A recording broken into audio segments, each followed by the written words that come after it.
What an interesting game week it was for game week 14. Callum Wilson ending up with 2 goals and 2 FPL assists to end up with 19 points. And then Reiss Nelson coming off the bench for Arsenal to get 2 goals and pick up 1 assist to end up with 19 points as well. Let's go on to look at how the game week was and do a quick game week review to help us better prepare for the last 2 game weeks before the World Cup.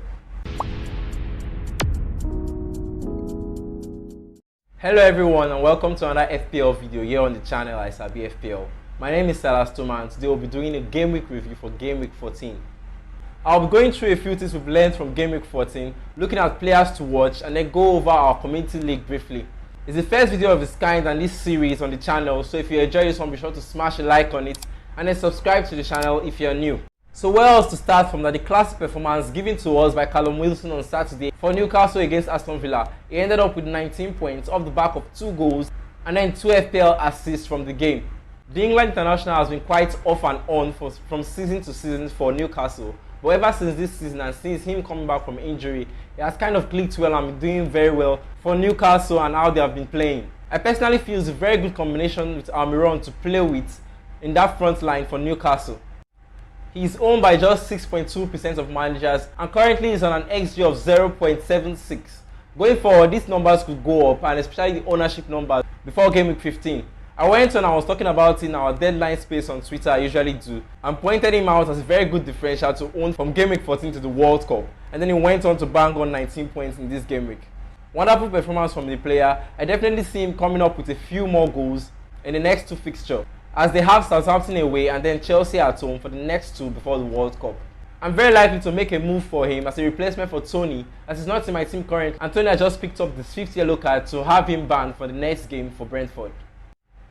So it's a good shout. I'm currently looking to have him for the next 2 fixtures. I'll definitely keep the transfers late as well, but it's one player I'm likely to do the switch to before game week 15. So now let's go and talk about the Arsenal attacker Reiss Nelson. He's classified as a midfielder, of course, in FPL, and did a very good job to come off the bench to replace Bukayo Saka, ending up with 2 goals and picking up 1 assist in the process. And this all got him to 19 points this game week. He's currently priced at 4.8 million.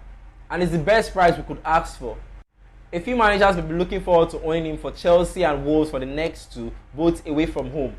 But this all depends on the severity of Saka's injury and if Arteta is going to play him. We definitely will keep an eye for the Europa League fixture on Thursday to see if he starts and the results he gets in the game. But we're looking forward to more information regarding Saka injury. I don't necessarily see him replacing Saka directly, but with the fatigue that the team has gone up on, I definitely see a case where he plays for the next 2, either on the right wing or on the left wing. At that price, it could come good for the next 2, and it could go on to be advantageous for managers who will pick on him early. I'm not very swayed to do the transfer immediately, but I feel he's someone we could watch for the next 2 games and then look forward to having him after the World Cup. This is also his first Premier League game this season, and to come up with this performance is one that we definitely should keep an eye on. The last player I would like to look at before we go on and talk about our league is Pickford. Jordan Pickford ended up with 11 points off the back of a clean sheet and then picking up some save points for Everton in the 0-0 draw against Fulham. Everton faces Leicester at home and then Bournemouth away in 15 and 16. It's not necessarily advisable to make a goalkeeper transfer, but if you have that extra transfer to burn and you don't know what to do with it, or you're on a wild card and you definitely want to play it in 15, you should definitely have Pickford as a consideration for the goalkeeper spot. I definitely see an opportunity where Everton gets to keep a clean sheet against Leicester at home. Maybe not so against Bournemouth away from home. But Pickford has been doing very well otherwise with regards to save points and then bonus points. So it's one player that is quite good enough for consideration for the remaining 2 fixtures before the World Cup. So we'll go on quickly to look at our community league and how managers have done. But first, let's give shout out to the newest entries of the league. By the way, if you're enjoying the video so far, be sure to smash a like on it and subscribe to the channel if you've not already. So for the newest members of the league, we have quite a number of entries. We have Rich Mike, we have Musadik Munel Lehman, we have Ogenerukewe Umujeyan, we have Kandus Michael, we have Oluwaseyin Ojo, Akobuzi Sunday. I'd like to say welcome to the newest manager of the league, and it's all a joy to have you join the community. Let's go on now to talk about our top scoring managers for the week. The top scoring manager is Abdullahi Bangura, manager of Banks FC. He scored a total of 100 points. Courtesy of captain being Kevin De Bruyne and also owning the differential striker who I've just talked about, Callum Wilson. So it's very impressive to see that he got 19 points from Callum Wilson. He also have Trippier, Almiron, Dalot, and then Martinelli, who came all with returns for him this game week. So shout out to Abdullahi for scoring 100 points this game week and being our top scoring manager. The second highest scoring manager is Fahad Salisu, manager of Lynx FC.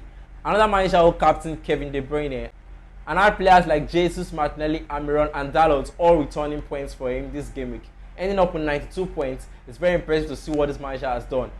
So shout out to Fahad, as he's one of the very active managers of the community. The third highest scoring manager is David Onowiona, manager of Dead Zone. He captained Salah this game, so he got 7 extra points, but the differential of having Wilson and his 19 pointer all boosted him up to end up with a total of 89 points. He also had Dalot and Martinelli to come good for him as well. So shout out to these 3 managers who are the top scoring managers for our community league this game week. We look forward to seeing how they will do and continue to see how they will improve.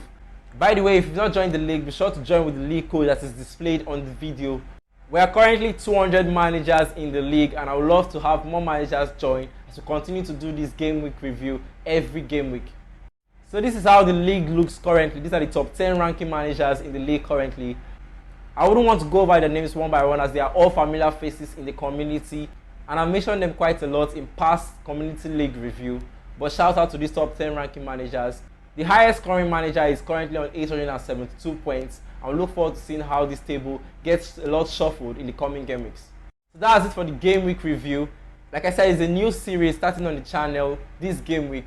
So if you've enjoyed it so far, be sure to smash a like on it and subscribe to the channel if you are new. I'll try as much as possible to continue with this video every game week. And I'm also currently working on a few graphics to improve on the content I'm doing every week on the channel. So ciao, and we'll see you in the next one.